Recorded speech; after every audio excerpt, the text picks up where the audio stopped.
কল্পনা করুন আপনি এমন এক বিশাল মরুভূমির ওপর দিয়ে উঠছেন যেখানে মাইলের পর মাইল কেবলই বালি। কিন্তু হঠাৎ নিচে তাকাতেই আপনার চোখে পড়ল একটি আস্ত যুদ্ধজাহাজ। হ্যাঁ, সমুদ্র থেকে হাজার হাজার মাইল দূরে শুকনো বালুর বুকে এক বিশাল মার্কিন এয়ারক্রাফট ক্যারিয়ার।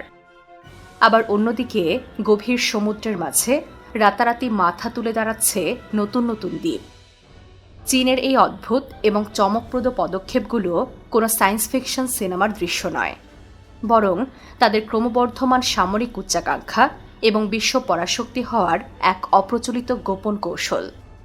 প্রথাগত সমরবিদ্যার বাহিরে গিয়ে চীন এমন কিছু করছে যা পুরো বিশ্বের ক্ষমতার ভারসাম্যকে চ্যালেঞ্জ ছুড়ে দিচ্ছে।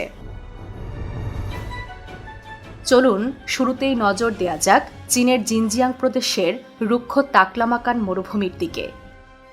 স্যাটেলাইট ইমেজে পরিষ্কার দেখা যায় চীন এই বিশাল বালুচরের ঠিক মাঝখানে মার্কিন নৌবাহিনীর এয়ারক্রাফট ক্যারিয়ার এবং ডেস্ট্রয়ারের হুবহু রেপ্লিকা বা ডামি তৈরি করেছে। কিন্তু কেন? এর প্রধান কারণ হল চরম গোপনীয়তা। সমুদ্রে কোনো মিসাইলের পরীক্ষা চালালে তা সহজেই মার্কিন স্যাটেলাইট বা সাবমেরিনের রাডারে ধরা পড়ে যাওয়ার ভয় থাকে, কিন্তু মরুভূমি তাদের জন্য অনেক বেশি নিরাপদ।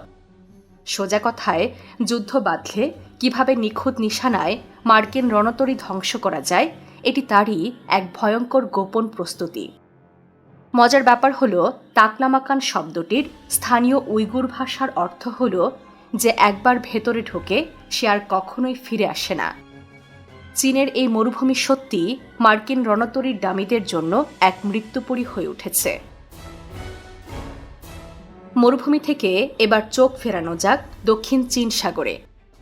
এখানে চীন তৈরি করেছে গ্রেট ওয়াল অফ স্যান্ড। সমুদ্রের তলদেশ থেকে লাখ লাখ টন বালু তুলে প্রবাল প্রাচীর ভরাট করে রাতারাতি তৈরি করা হচ্ছে বিশাল সব কৃত্রিম দ্বীপ। এই কৃত্রিম দ্বীপগুলোতে শুধু গাছপালাই লাগানো হচ্ছে না, বরং সেখানে তৈরি হয়েছে সামরিক রানওয়ে, রাডার স্টেশন এবং ক্ষেপণাস্ত্র ঘাঁটি। মাত্র ১.৫ বছরের ব্যবধানে চীন সাগরে প্রায় ৩,২০০ একর কৃত্রিম ভূমি তৈরি করেছে, যা প্রাকৃতিক প্রক্রিয়ায় তৈরি হতে লাখ লাখ বছর সময় লেগে যেত। চীন সরাসরি আমেরিকার সাথে যুদ্ধে না জড়িয়ে বেছে নিয়েছে কৌশলগত পথ। সামরিক পরিভাষায় একে বলা হয় এডু বা এডি। এর মূল লক্ষ্য অত্যন্ত পরিষ্কার: যদি কখনো যুদ্ধ বাধে, তবে মার্কিন যুক্তরাষ্ট্র বা তার মিত্র বাহিনী যেন কোনোভাবেই চীনের কাছাকাছি সমুদ্রে প্রবেশ করতে না পারে।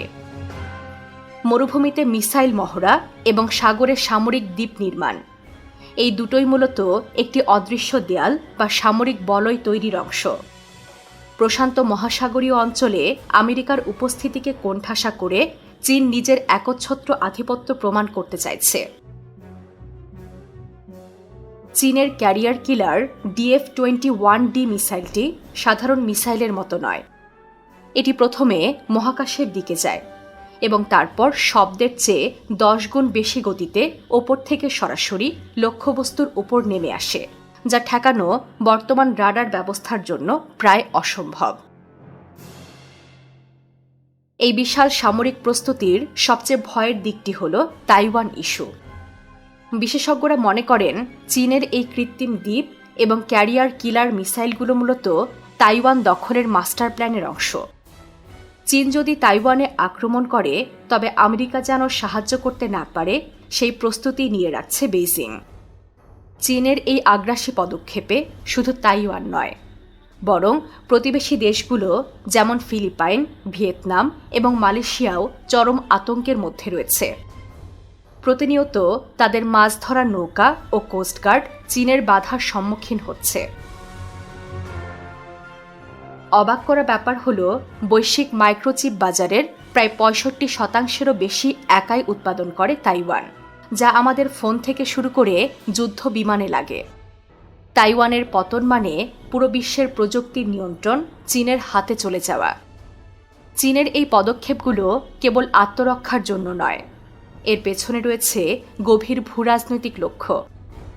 তারা বিশ্ব বাণিজ্যের প্রধান সমুদ্র পথগুলোর চিরস্থায়ী নিয়ন্ত্রণ নিতে চায়। এশিয়ায় দশকের পর দশক ধরে চলা মার্কিন আধিপত্যের অবসান ঘটিয়ে চীন এক নতুন বিশ্ব ব্যবস্থা তৈরি করতে চাচ্ছে। তাদের এই পদক্ষেপগুলো বিশ্ব রাজনীতিতে ক্ষমতার কেন্দ্রবিন্দু পরিবর্তন করে দিচ্ছে এবং আন্তর্জাতিক বিশ্লেষকদের মতে পৃথিবী হয়তো ধীরে ধীরে নতুন এক স্নায়ুযুদ্ধের দিকে এগিয়ে যাচ্ছে। দক্ষিণ চীন সাগর দিয়ে প্রতিবছর প্রায় ৩.৪ ট্রিলিয়ন ডলারের পণ্য পরিবহন করা হয়, যা মোট বৈশ্বিক বাণিজ্যের প্রায় ২১ থেকে ৩০% কাছাকাছি। এই পথের নিয়ন্ত্রণ মানে বিশ্ব অর্থনীতিকে জিম্মি করার চাবিকাঠি হাতে পাওয়া। চীন একদিকে মরুভূমিতে যুদ্ধজাহাজের ডামি বানিয়ে ভয় দেখাচ্ছে, অন্যদিকে সাগরে দ্বীপ বানিয়ে নিজের সীমানা বাড়াচ্ছে। এই দ্বিমুখী কৌশল বিশ্ব রাজনীতিতে এক দীর্ঘমেয়াদী প্রভাব ফেলতে যাচ্ছে। কিন্তু এখন সবচেয়ে বড় প্রশ্ন হল, চীনের এই বিশাল ও গোপন প্রস্তুতি কি তৃতীয় বিশ্বযুদ্ধের মতো বড় কোনো সংঘাতের পূর্বাভাস, নাকি সরাসরি যুদ্ধ না করেই স্রেফ ভয় দেখিয়ে ও আধিপত্য বিস্তার করে আমেরিকাকে এশিয়া থেকে সরিয়ে দেওয়ার এক চতুর কৌশল? আপনাদের কি মনে হয়, চীন কি সত্যি তাইওয়ান আক্রমণ করবে, নাকি এটি শুধুই তাদের সামরিক দাপট দেখানোর খেলা? আপনাদের মতামত অবশ্যই কমেন্ট করে জানাবেন। ভিডিওটি ভালো লাগলে লাইক দিন এবং এমন আরও রহস্যময় ও ভূরাজনৈতিক বিশ্লেষণ পেতে বিশ্বপ্রান্তরে চ্যানেলটি সাবস্ক্রাইব করুন।